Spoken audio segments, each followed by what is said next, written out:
বাংলাদেশ সরকার জনপ্রশাসন মন্ত্রণালয় সরকারি কর্মচারী হাসপাতালে ৩৬টি ক্যাটাগরিতে জনবল নিয়োগ দিয়েছে। ৭টি পাতা আছে, আমি আপনাদের এক এক করে দেখিয়ে দিচ্ছি। এখানে প্রথমে রয়েছে ডায়েটিশিয়ান, পদ সংখ্যা ৩টি, বয়স ১৮ তে ৩২-এর মধ্যে হতে হবে এবং শিক্ষাগত যোগ্যতা অন্যান্য অভিজ্ঞতা কোনো শিক্ষিত বিশ্ববিদ্যালয় হতে খাদ্য ও পুষ্টি বিজ্ঞান বিষয় সহ অনন্য দ্বিতীয় শ্রেণী বা সমানের সিজিপিএ সহ স্নাতক বা সমানের ডিগ্রি থাকতে হবে। অবশ্যই কম্পিউটার এমএস অফিসে কাজ করার দক্ষতা থাকতে হবে। তো ২ নম্বর আছে স্বাস্থ্য শিক্ষাবিদ, হেলথ এডুকেটর, পদ সংখ্যা ৫টি। ভিউয়ার্স, আপনার শিক্ষাগত যোগ্যতা অন্যান্য অভিজ্ঞতাগুলো সার্কুলার ডাউনলোড দিয়ে দেখে নেবেন, নয়তো আবেদনটি ভিডিওটি অনেক বড় হয়ে যাবে। ৩ নম্বর আছে অ্যাথেনথেটিস্ট, পদ সংখ্যা ২টি এবং ৪ নম্বর আছে অথেটিস্ট, পদ সংখ্যা ২টি। ৫ নম্বর আছে অডিওলজিস্ট, পদ সংখ্যা ২টি। ৬ নম্বর রয়েছে ফিজিওথেরাপিস্ট, পদ সংখ্যা ১০টি। ৭ নম্বর আছে অকুপেশনাল থেরাপিস্ট, পদ সংখ্যা ৪টি এবং ৮ নম্বর আছে স্পিচ অ্যান্ড ল্যাঙ্গুয়েজ থেরাপিস্ট, পদ সংখ্যা ২টি। পরবর্তী পেজটি দেখিয়ে দিচ্ছি। পরবর্তী পেজে আছে ডে কেয়ার অফিসার, পদ সংখ্যা ২টি এবং ১০ নম্বর আছে বর্জ্য ব্যবস্থাপন সুপারভাইজার, পদ সংখ্যা ৩টি। ১১ নম্বর আছে ইপিআই টেকনিশিয়ান, পদ সংখ্যা ৫টি। ১২ নম্বর আছে সহকারী লাইব্রেরিয়ান, পদ সংখ্যা ১টি। আপনার শিক্ষাগত যোগ্যতা অন্যান্য অভিজ্ঞতাগুলো সার্কুলার ডাউনলোড দিয়ে ভালো করে দেখে নেবেন। ১৩ নম্বর আছে পরিবার কল্যাণ পরিদর্শিকা, পদ সংখ্যা ৫টি। ১৪ নম্বর আছে ওটি টেকনিশিয়ান, পদ সংখ্যা ১২টি। ১৫ নম্বর আছে ইসিজি টেকনিশিয়ান, পদ সংখ্যা ৫টি। ১৬ নম্বর আছে ইকো টেকনিশিয়ান, পদ সংখ্যা ১৬টি এবং ১৭ নম্বর রয়েছে পদ সংখ্যা ৬টি। ১৭ নম্বর আছে ইটিটি টেকনিশিয়ান, পদ সংখ্যা ৬টি। পরবর্তী পেজে দেখিয়ে দিচ্ছি। পরবর্তী পেজে রয়েছে হলার টেকনিশিয়ান, পদ সংখ্যা ৬টি। ১৯ নম্বর আছে ক্যাথ ল্যাব টেকনিশিয়ান, পদ সংখ্যা ৬টি। ২০ নম্বর আছে ক্যাথ ল্যাব টেকনিশিয়ান রেডিওগ্রাফার, পদ সংখ্যা ৬টি। ২১ নম্বর আছে ইলেকট্রোমেডিক্যাল টেকনিশিয়ান, পদ সংখ্যা ৬টি। ২২ নম্বর আছে টেকনিশিয়ান বায়োমেডিক্যাল, পদ সংখ্যা ৬টি। ২৩ নম্বর আছে ডায়ালজিস্ট টেকনিশিয়ান, পদ সংখ্যা ২৭টি। ২৪ নম্বর আছে টেকনিশিয়ান গ্যাস্ট্রোএন্টারোলজি, পদ সংখ্যা ৬টি। ২৫ নম্বর আছে কম্পাউন্ডার, পদ সংখ্যা ১টি। পরবর্তী পেজে সর্বশেষ এখানে আপনাদের ৩৬ নাম্বার হচ্ছে অফিস সহায়ক, যেটা আপনারা এসএসসি পাশে আবেদন করতে পারবেন।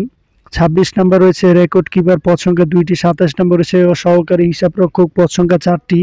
২৮ নম্বর রয়েছে হিসাব সহকারী, পদ সংখ্যা 2টি। ২৯ নম্বর হচ্ছে রেন্ট কালেক্টর, পদ সংখ্যা 4টি এবং ৩০ নম্বর হচ্ছে ক্যাটালগার, পদ সংখ্যা 1টি। ৩১ নম্বর হচ্ছে জুনিয়র মেকানিক, পদ সংখ্যা 3টি। ৩২ নম্বর হচ্ছে ইনস্ট্রুমেন্ট কেয়ারটেকার, পদ সংখ্যা 3টি। ৩৩ নম্বর হচ্ছে হাউস কিপার, পদ সংখ্যা 10টি। ৩৪ নম্বর হচ্ছে লিলিয়ান কিপার, পদ সংখ্যা 10টি। ১৫ নম্বর হচ্ছে ওয়ার্ড মাস্টার, পদ সংখ্যা 5টি। ৩৬ নম্বর হচ্ছে অফিস সহায়ক, পদ সংখ্যা 8টি। এটা আপনারা এইচএসসিতে 2.50 পালে আবেদন করতে পারেন। এখানে আবেদনের ক্ষেত্রে কিছু শর্তাবলী দেওয়া আছে। অবশ্যই আপনাদের ১ জানুয়ারি ২০২৫ তারিখে বয়সসীমা বিজ্ঞপ্তি ৩ নং কলামের বর্ণনা অনুযায়ী অনূর্ধ্ব ৩২ বছরের হতে হবে। তো পরবর্তী পেজটি দেখিয়ে দিচ্ছি। পরবর্তী পেজে দেওয়া আছে অবশ্যই আপনাদের অনলাইনের মাধ্যমে আবেদন করতে হবে। skh.teletalk.com.bd ওয়েবসাইটে গিয়ে আবেদন করতে হবে এবং আবেদনটি করতে হবে এবং অনলাইনে আবেদন পূরণ ও পরীক্ষার ফি জমাদানের শুরুর তারিখ ১৪/১/২০২৫ তারিখ মঙ্গলবার সকাল ১০ ঘটিকা এবং অনলাইন আবেদন জমাদানের শেষ তারিখ ১৩/২/২০২৫ বৃহস্পতিবার বিকাল ৫ ঘটিকা। উক্ত সময়ের মধ্যে আবেদনটি করবেন, নয়তো আবেদনটি বাতিল করে দেওয়া হবে।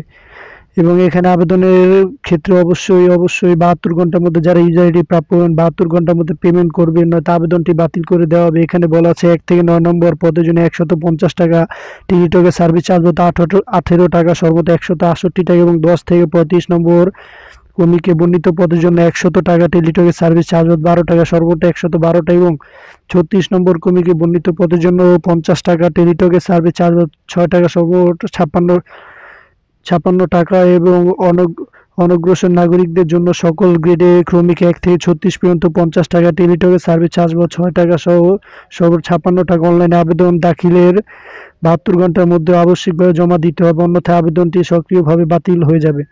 তো এখানে আবেদনে কিভাবে পেমেন্টটি করবেন সেই প্রক্রিয়াটি দেওয়া আছে। এসএমএস এর মাধ্যমে কিভাবে পেমেন্টটি করবেন। তো ধন্যবাদ। যারা আগ্রহী প্রার্থী তারা অবশ্যই সার্কুলারটি ডাউনলোড করে দেখে নেবেন এবং যারা যোগ্য প্রার্থী আপনাদের প্রত্যেকের মোবাইলে এসএমএস এর লিঙ্ক দেওয়া, সেই লিঙ্কে প্রবেশ করে আপনারা আপনাদের অ্যাডমিট কার্ডটি ডাউনলোড করবেন। এখানে আপনাদের কি কি কাগজপত্র প্রয়োজন সেগুলো এখানে দেওয়া আছে, অবশ্যই সার্কুলারটি ডাউনলোড করে দেখে নেবেন। তো ধন্যবাদ ভিউয়ার্স, আবারও দেখাবেন নতুন কোনো ভিডিওর মাধ্যমে। যারা আমার চ্যানেলটি নতুন, চ্যানেলটি অবশ্যই সাবস্ক্রাইব করবেন এবং পাশে থাকা বেল আইকনটি অন করে দিবেন।